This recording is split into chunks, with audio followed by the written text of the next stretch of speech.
Assalamualaikum warahmatullahi wabarakatuh. Alhamdulillah. Wabihi nasta'in ala umuri dunya waddin. Wassalatu wassalamu ala sayyidina Muhammadin wa ala alihi wa sahbihi ajma'in. Amma ba'du. Selamat siang teman-teman dan salam sejahtera untuk kita semua. Pada kesempatan kali ini saya akan mempresentasikan tugas PPT, tugas Pancasila, dengan judul Politik Hukum Legislator dan Ideologi Pancasila.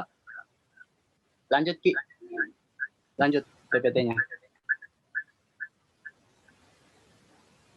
Nah, ini adalah hasil resum dari jurnal yang berjudul Politik Hukum. Ini adalah hasil resum dari jurnal yang judulnya Politik Hukum dan Legislator Pancasila, volume 5 edisi 1 September 2018. Penulis jurnalnya Cornelius Benuf dari Fakultas Hukum Universitas Diponegoro. Lanjut, ada pendahuluan. Nah, sebagaimana kita ketahui bahwa di Indonesia ini menggunakan konsep trias politika. Nah, menurut Montesquieu, ajaran trias politika adalah sistem pemerintahan harus dibagi 3 jenis kekuasaan. Tidak dapat dipegang oleh satu tangan saja, melainkan harus masing-masing kekuasaan itu terpisah. Lanjut. Nah, konsep trias politika yang pertama yaitu kekuasaan legislatif atau legislative power adalah kekuasaan untuk membuat undang-undang. Nah, kekuasaan membuat undang-undang ini harus terletak pada satu badan khusus, karena jika hak untuk membuat undang-undang ini tidak diletakkan pada satu badan khusus, maka akan mungkin orang-orang tertentu akan membuat undang-undang tersendiri untuk kepentingannya sendiri. Nah, badan legislatif ini fungsinya hanya semata-mata untuk membuat undang-undang dan tidak boleh melaksanakan undang-undang.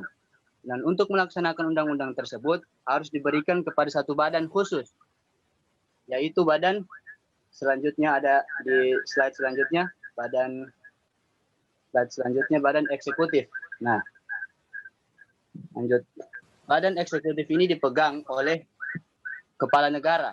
Nah, tentunya kepala negara tidak dapat melaksanakan undang-undang ini dengan sendiri.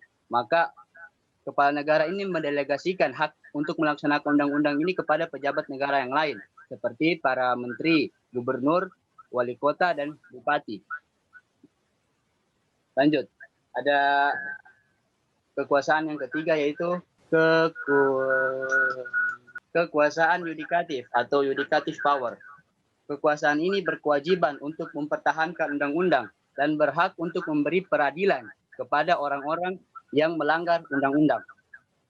Walaupun hakim itu diangkat di sistem pemerintahan Indonesia, walaupun hakim diangkat oleh presiden dan disahkan oleh presiden, namun hakim mempunyai kedudukan istimewa dan tidak diperintah oleh presiden atau kepala negara. Bahkan hakim sendiri juga dapat menghukum presiden apabila presiden tersebut melanggar undang-undang. Dan bagaimana penerapan trias politika di Indonesia?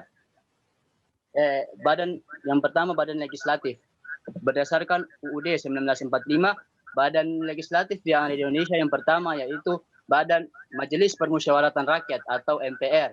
Ini berdasarkan UUD 1945 pasal 3 ayat 1 yang berbunyi bahwa MPR berhak untuk membuat dan mengubah undang-undang. Dan yang kedua ada Dewan Perwakilan Rakyat atau DPR. Ini berdasarkan UUD 1945 pasal 20 yang menyebutkan bahwa DPR atau Dewan Perwakilan Rakyat berhak untuk membuat undang-undang. Dan yang ketiga ada Dewan Perwakilan Daerah, DPD, berdasarkan UUD 1945 pasal 22D yang berbunyi bahwa DPD atau Dewan Perwakilan Daerah berhak untuk memberikan rancangan undang-undang kepada DPR. Rancangan undang-undang ini seputar otonomi daerah, kekuasaan daerah dan pusat. Nah, seperti itu. Dan lanjut. Lanjut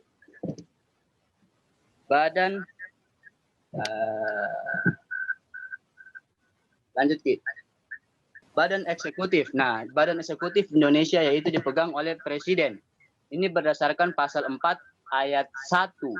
Mungkin di situ pasal 4 ayat 1 yang berbunyi presiden berhak untuk melaksanakan undang-undang Namun di sisi lain di Indonesia, di sistem di Indonesia, Presiden juga memiliki fungsi legislasi. Itu berdasarkan pasal 5 ayat 1 yang berbunyi bahwa Presiden berhak untuk mengajukan rancangan undang-undang kepada DPR atau Dewan Perwakilan Daerah. Nah, selanjutnya Badan Yudikatif Indonesia berdasarkan pasal 22 ayat 2 UUD 1945 sebelum amandemen adalah MA dan MK. Di Indonesia mempunyai badan khusus, yaitu Badan Eksaminatif yang mengatur keuangan, yaitu berdasarkan pasal 23 UUD 1945 adalah BPK, Badan Pemeriksa Keuangan. Nah, pada fokus pembahasan kali ini, saya akan membahas ke Badan Legislatif dan Badan Eksekutif. Mengapa? Mengapa perlu? Lanjut. Ada? Selanjutnya ada pembahasan, langsung ke pembahasan. Nah, sebelumnya saya sudah katakan bahwa pembahasan ini khusus untuk legislatif dan eksekutif. Mengapa difokuskan hanya pada dua badan tersebut? Nanti jawabannya ada di akhir. Kita ikut pembahasannya dari awal. Pancasila merupakan ideologi negara sehingga menjadi landasan dalam kehidupan bernegara. Roda penggerak kehidupan bernegara adalah produk hukum, yaitu undang-undang yang disusun dan dibentuk oleh legislator. Mantan Ketua Mahkamah Konstitusi yaitu Mahfud MD mengatakan makna dan implikasi Pancasila sebagai cita-cita hukum jadi ideologi negara. Ideologi negara tersebut menjadi kehidupan bernegara. Nah, kehidupan bernegara itu diatur dalam politik hukum atau undang-undang. Nah, untuk itu politik hukum atau undang-undang tersebut harus sesuai dengan Pancasila yang sebagai ideologi bangsa. Jadi begitu maksud dari perkataan Mahfud MD tadi. Lanjut. Bagi bangsa Indonesia sendiri, hakikat sesungguhnya dari Pancasila sebagai pandangan hidup bangsa dan sebagai dasar negara.